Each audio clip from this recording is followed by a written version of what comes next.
The year is 1718. The Caribbean seas are a lawless frontier where ruthless outlaws sail under black flags, plundering gold, defying empires, and living by their own rules. These aren't the charming rogues of Hollywood blockbusters.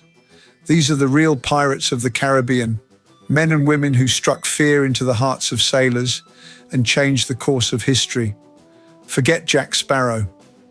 Today on History Chronicles, we're diving into the Golden Age of Piracy to uncover the gritty truth about the pirates who ruled the seas. Who were they? How did they pull off their daring raids? And why does their legacy still captivate us? Stick around, because this is a story of rebellion, treasure, and betrayal you won't want to miss. To understand the real pirates, we need to set sail to the late 1600s, a time known as the Golden Age of Piracy, roughly 1650 to 1730. The Caribbean was a hotspot of global trade. Spanish galleons carried gold and silver from the Americas to Europe. English, French, and Dutch colonies competed for power, but the seas were dangerous. Wars between empires left thousands of sailors jobless, and many turned to a life of crime.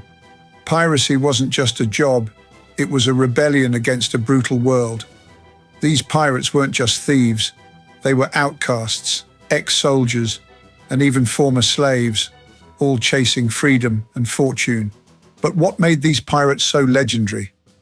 Let's meet two of the most infamous figures of this era: Edward Teach, better known as Blackbeard, and Anne Bonny, a fierce woman who defied every rule of her time. Their stories reveal the tactics, treasures, and impact of the pirate life. And trust me, it's wilder than any movie. First up, let's talk about Blackbeard, the pirate whose name alone could make sailors abandon ship.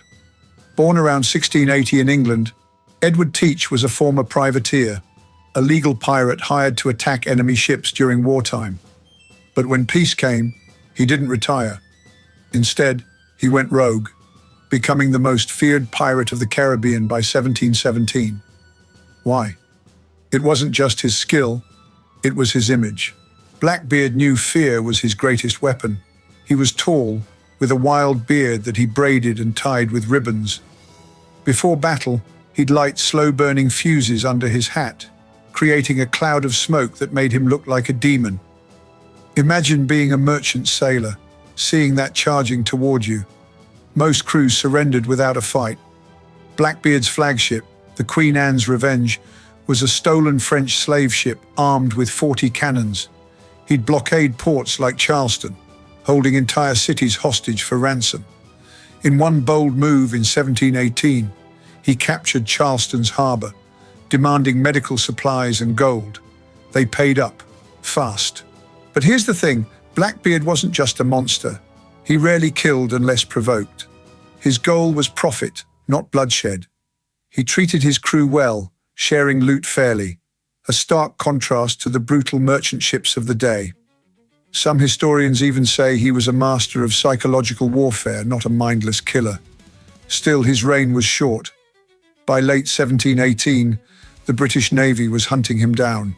On November 22nd, 1718, Blackbeard's luck ran out off the coast of North Carolina. In a bloody battle with Lieutenant Robert Maynard, Blackbeard fought like a cornered lion. He took 5 gunshots and 20 sword wounds before he fell. His head was cut off and hung from Maynard's ship as a warning to other pirates. But Blackbeard's legend only grew. Even today, divers search for the Queen Anne's Revenge's wreck, hoping to uncover his lost treasures. Now let's meet someone even more surprising, Anne Bonny, one of the few women known to have turned pirate. Born around 1698 in Ireland, Anne was a rebel from the start. Her father, a wealthy merchant, moved her to South Carolina, but Anne hated the prim life of a lady. At 16, she ran off with a sailor named James Bonny, only to ditch him for a dashing pirate captain named Jack Rackham, known as Calico Jack. By 1720, Anne was sailing with Calico Jack's crew, dressed as a man to blend in. But don't be fooled, she was no damsel. Anne was a skilled fighter, wielding pistols and cutlasses alongside the men. She became infamous for her fiery temper and courage. One story claims she once threatened to shoot a crewmate who questioned her skills. Together with Jack and their crew, she raided small merchant ships along the Jamaican coast, stealing rum, sugar, and gold. What makes Anne so fascinating is her defiance of a world that tried to cage her. Women in the 1700s were expected to marry and obey, but Anne chose a life of danger and freedom. She even formed a close bond with another woman pirate, Mary Red, who was also disguised as a man. Together they were a force to be reckoned with, but their adventure didn't last long. During October 1720, British authorities ambushed Calico Jack's ship. Most of the crew was drunk, but Anne and Mary fought fiercely, shouting at the men to stand their ground. It wasn't enough. The crew was captured and tried in Jamaica. Calico Jack was hanged, but Anne and Mary escaped the noose by revealing they were pregnant, a legal loophole at the time. Anne's fate after the trial is a mystery. Some say she returned to a quiet life in South Carolina. Others believe she slipped back into piracy. Either way, her story proves the pirate world wasn't just for men. So how did pirates like Blackbeard and Anne Bonny pull off their heists? Let's break down their tactics. First, speed was key. Pirates used fast, nimble ships like sloops to outrun heavier merchant vessels. They'd strike at dawn or dusk, using surprise to their advantage. Second, they relied on intimidation. Flying a black flag with a skull and crossbones signaled, "Surrender or die." Most ships gave up without a fight, saving lives and loot. Pirates also had a knack for navigation. They used stolen charts to find hidden coves and avoid naval patrols. Places like Nassau in the Bahamas became pirate havens, where they'd trade loot, repair ships, and recruit new crews. But their biggest weapon? Democracy. Unlike merchant ships where captains ruled like tyrants, pirate crews elected their leaders and shared profits equally. This made piracy appealing to desperate sailors. Now here's where it gets bigger. Pirates didn't just steal, they disrupted global trade. Spanish gold shipments slowed, forcing empires to build stronger navies. Ports like Port Royal grew rich from pirate loot, shaping the Caribbean's economy. By the 1720s, European powers cracked down, sending fleets to hunt pirates. The Golden Age faded, but its impact lingered.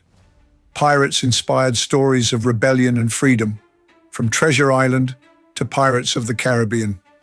They showed that even outcasts could challenge the mightiest empires. The real pirates of the Caribbean weren't just criminals.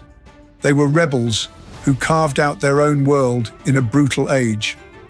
Blackbeard's terrifying legend, Anne Bonny's fearless spirit, and their daring raids remind us of humanity's hunger for freedom, even at a cost. Their stories, buried in dusty logs and whispered in taverns, still spark our imagination. Maybe it's because, deep down, we all dream of sailing uncharted waters, chasing our own treasure. What do you think? Were pirates villains, heroes, or something in between? Drop your thoughts in the comments below and let us know which pirate story you want us to cover next. If you loved this dive into the Golden Age of Piracy, hit that like button, subscribe to History Chronicles, and ring the bell so you don't miss our next adventure. Want more? Check out our other videos linked on screen. Thanks for watching, and we'll see you on the high seas.